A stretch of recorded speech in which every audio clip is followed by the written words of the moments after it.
तर गणपतीच्या सजावटीसाठी लागणाऱ्या पांढऱ्या निशिगंधा म्हणजेच गुलछडीनं यंदा चांगलाच भाव खातलेला आहे। पुण्यातील मार्केट यार्डमध्ये सुकामेवा पेक्षाही महाग किमतीनं निशिगंधा विकला जातोय। 1400 रुपये किलो निशिगंधाच्या फुलांची किंमत आहे।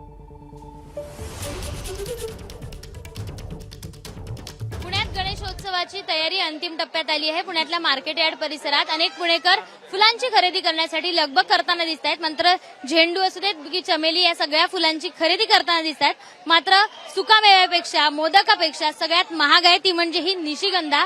साधारण 1400 रुपये किलोने ही निशिगंधा या पुण्यातल्या मार्केटमध्ये विकली जाते आहे। आपण बघितलं तर पांढऱ्या रंगाची ही सगळी निशिगंधा आहे। एवढंच नाही तर यंदा आवक कमी झाल्यामुळे ही निशिगंधा महाग असल्याचं हे सगळे व्यापारी सांगतायत। 1400 रुपये किलोनी हे विकलं जात आहे। नागरिक घेत आहेत का आणि घेत असेल तर ते काय नेमकं कशी नेमकी आवक? नागरिक घेतातच, त्यांना घ्यावंच लागतं, घेण्याशिवाय पर्याय नाही, पण त्यांना परवडत नाही।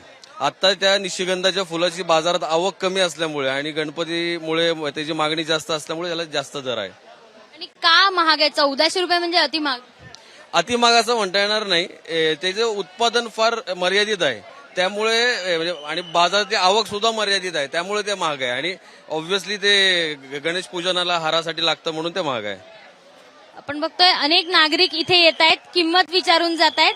किंमत विचारून गेल्यानंतर नागरिक हे घेताना दिसत नाहीये, कारण 1400 रुपये किलो प्रत्येकच नागरिकांना परवडण्यासारखी ही किंमत नाहीये।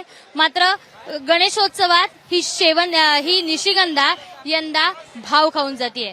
कॅमेरामन विजय राऊतसह शिवानी पांढरे, एबीपी माझा, पुणे। एबीपी माझा, उघडा डोळे बघा नीट।